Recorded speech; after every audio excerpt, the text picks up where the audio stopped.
ఇల్లు మీది రిజిస్ట్రేషన్ ఖర్చు మాది. క్రెడాయ్ ప్రివిలేజ్ కూపన్ తగ్గించుకోండి. ఈ మెగా ధమాకా ఆఫర్ పొందండి. CREDAI Vijayawada property show. నమస్తే, నా పేరు వలి. బంగ్లాదేశ్తో సంబంధాలు పూర్తిగా తెగిపోతున్నాయి. ఇలాంటి సమయంలో సరిహద్దు అవతల ఒక కొత్త పాట మొదలైంది. భారత్ ఊపిరిని ఆపేస్తాం, సిలిగురి కారిడార్ను కట్ చేస్తాం, ఇలాంటి ప్రగల్భాలు పలుకుతున్నారు అటువైపు ఉన్నవాళ్ళు. పాపం వాళ్ళకి తెలియని విషయం ఒకటే, ఇది పాత ఇండియా కాదు. సిలిగురి ఇప్పుడు పాతపడ్డ చికెన్ నెక్ అంతకన్నా కాదు. సిలిగురి కారిడార్ ఒకప్పటి బలహీనత, కానీ నేడు అదే బలం. అదిప్పుడు శత్రువు గుండెల్లో దిగే బల్లెం.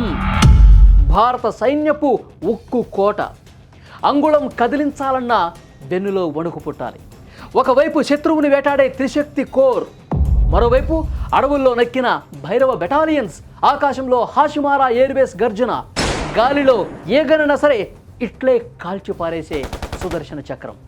వీటికి తోడు సరిహద్దులో బ్రహ్మాస్త్రం రెడీగా ఉంది. టచ్ చేస్తే మాడిపోతారంతే. అసలు సిలిగురి కారిడార్లో ఏం జరుగుతోంది?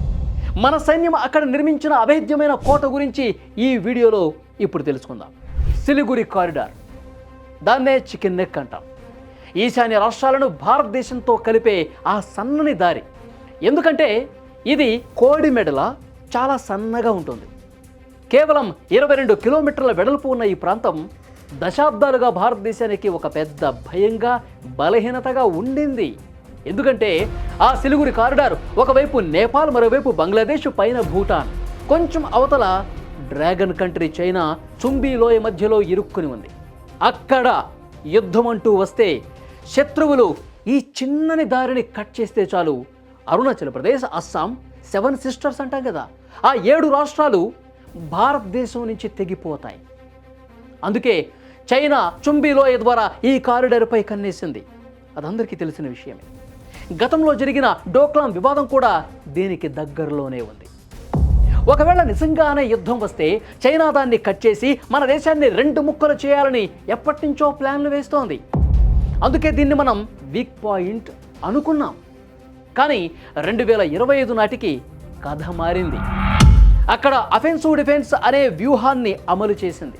అంటే శత్రువు దాడి చేసే వరకు ఆగటం కాదు, వాడు కాలు కదిపితే, అక్కడ కాలు పెడితే వాడి స్థావరాలనే పేల్చేసే రేంజ్లో అక్కడ మన సైన్యం మోహరించి ఉంది. బలంగా కనిపిస్తోంది, వెన్నులో వణుకు పుట్టేలా చేస్తోంది. అక్కడ మన సైన్యం ఏర్పాటు చేసిన చక్ర వ్యూహంతో శత్రువులకు నిజంగానే గజ గజ గజ వణికిపోవాలి. మొదటిది త్రిశక్తి కోర్. పశ్చిమ బెంగాల్లోని సుఖ్నా హెడ్ క్వార్టర్స్గా పనిచేసే ఈ దళం సిలిగురి కారిడార్కి మొదటి రక్షణ గోడ. ఇక్కడ ఉన్న సైనికులు సామాన్యులు కాదండి. కొండల్లో, లోయల్లో యుద్ధం చేయటంలో ఆరితేరిన వారు. శత్రువు ఏ వైపు నుంచి వచ్చినా సరే ముందు తగిలేది ఈ త్రిశక్తి కోర్కే. వాళ్ళని దాటి అంగుళం కూడా ముందుకు రాలేరు. ఇది సిక్కిం, ఉత్తర బెంగాల్, అలాగే ఈశాన్య రాష్ట్రాల్లో పనిచేస్తుంది. త్రిశక్తి కోర్ సైనిక సామర్థ్యంతో పాటు విద్యను ప్రోత్సహించడానికి స్మార్ట్ కంప్యూటర్ ల్యాబ్లు ఏర్పాటు చేయడం, వైద్య శిబిరాలు నిర్వహించడం, ప్రకృతి వైపరీత్యాలు వచ్చిన సమయంలో అతి వేగంగా బ్రిడ్జిలు నిర్మించడం ఈ త్రిశక్తి యొక్క సామర్థ్యం, బలం. ఇక రెండవది భైరవ బెటాలియన్స్. ఇది శత్రువుకి నిద్ర లేకుండా చేసే కొత్త దళం. పారా స్పెషల్ ఫోర్సెస్ కమాండోలు ఎంత ఫాస్ట్గా ఉంటారో వీళ్ళు అంతే ఫాస్ట్. వీళ్ళని హెలికాప్టర్ల ద్వారా క్షణాల్లో సరిహద్దుకి తరలించవచ్చు. వీళ్ళు ఎప్పుడు, ఎక్కడి నుంచి, ఎలా దాడి చేస్తారో కూడా శత్రువు అస్సలు కనిపెట్టలేడు. వాళ్ళ ఊహకు కూడా అందరి విధంగా దాడి చేస్తారు. ఒకవేళ దాడి చేస్తే ఖతం. వీరికి భైరవ అని పేరు పెట్టారు. అందుకే ప్రతి బెటాలియన్లో 250 మంది ప్రత్యేక శిక్షణ పొందిన సైనికులు ఉంటారు. వీరిని పదాతి దళం, ఆర్టిలరీ, సిగ్నల్స్, ఎయిర్ డిఫెన్స్ ఇలాంటి విభాగాల నుంచి తీసుకుంటారన్నమాట. అత్యాధునిక ఆయుధాలు, నిఘా పరికరాలు, డ్రోన్లతో కూడి ఉంటాయి. సరిహద్దుల్లో వేగవంతమైన, వ్యూహాత్మకమైనటువంటి దాడులు చేయటం, ఆధునిక యుద్ధ తంత్రాలకు అనుగుణంగా సైన్యాన్ని బలోపేతం చేయటంలో వీళ్ళది అందవేసిన చెయ్యి. ఈ బెటాలియన్లను సిలిగురి కారిడార్ వంటి వ్యూహాత్మక ప్రాంతాల రక్షణలో మోహరించి అటువైపు శత్రువు చూడాలంటేనే, శత్రువు అటువైపు రావాలంటేనే 1కి 10 సార్లు ఆలోచించుకుని రావాలి. ఇక మూడోది ఆకాశంలో హాషిమారా గర్జన. సిలిగురి కారిడార్కి అత్యంత సమీపంగా ఉన్న హాషుమారా ఎయిర్ బేస్లో భారత్ తన బెస్ట్ ప్లేయర్స్ని దింపింది అక్కడ. అవే రఫేల్ యుద్ధ విమానాలు. ఇవి చైనా గగనతలంలోకి దూసుకెళ్లి దాడులు చేయగలవు. వీటికి తోడుగా సుదర్శన చక్రం లాంటి S-400 మిసైల్ సిస్టమ్ అక్కడ ఉంది. ఇక నాలుగోది అస్ని డ్రోన్ ప్లాటూన్స్. మనుషులు చూడలేని చోట ఈ డ్రోన్లు కాపలా కాస్తాయి. రాత్రి పగలు తేడా లేకుండా సరిహద్దులో చీమ చిటుక్కుమన్నా ఇవి ఇట్టే పసిగడతాయి. వీటిని తప్పించుకోవటం సాధ్యమే కాదు. ఇవన్నీ ఒక ఎత్తు అయితే చివరగా అసలైన బ్రహ్మాస్త్రం గురించి తప్పకుండా చెప్పుకోవాలి. అదే 17 మౌంటైన్ స్ట్రైక్ కోర్. దీన్ని కేవలం డిఫెన్స్ కోసం పెట్టలేదు, ఇది కేవలం అటాక్ కోసమే పెట్టారు. 17 మౌంటైన్ స్ట్రైక్ కార్ప్స్ అనేది భారత సైన్యం యొక్క మొదటి పర్వత దాడి కార్ప్స్. దీని ప్రధాన కార్యాలయం పశ్చిమ బెంగాల్లోని పనాగఢ్లో ఉంది.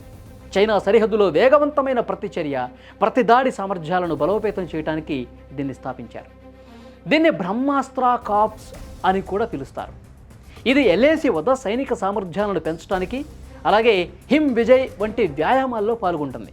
చూశారుగా, సిలిగురి కారిడార్ అంటే చాలా సన్నని దారి, దాన్ని ఇట్లే కొట్టేయచ్చు, ఇట్లే లేపేసేయచ్చు.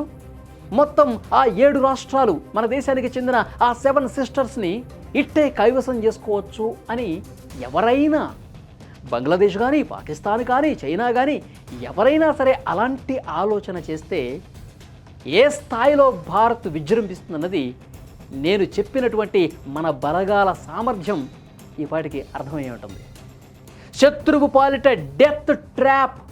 ఒకప్పుడు నిజంగా ఈ కారిడార్ అంటే భయపడ్డాం, ఎప్పుడు ఏం జరుగుతుందో, శత్రువులు మనకంటే బలంగా ఉన్నారేమో అని చెప్పి భావించి మనం భయపడుతూ ఉన్నాం. కానీ 2000, 2010, 2020, 2025 మోదీ గారి నేతృత్వంలో 2025లో ఉన్న మన బలగాల సామర్థ్యం ఎవ్వరికీ తీసిపోనట్టుగా ఉంది. ఎవరైనా సరే ఇప్పుడు భారత్ చికెన్ నెక్ను కట్ చేసి దేశాన్ని ముక్కలు చేస్తామని ఆశపడితే వాళ్ళ మెడలను మన సైన్యం ఇలా వంచేస్తుంది. ఇప్పుడు నేను చెప్పినటువంటి విషయాల గురించి, మన బలగాల సామర్థ్యం గురించి మీరేమనుకుంటున్నారో తప్పకుండా కామెంట్ చేయండి. ఎవరైనా సరే మన చికెన్ నెక్కని, మన సిలిగురి కారిడార్ని టార్గెట్ చేయాలని చూస్తే వాళ్ళకి ఎలాంటి గతి పడుతుంది? Please comment.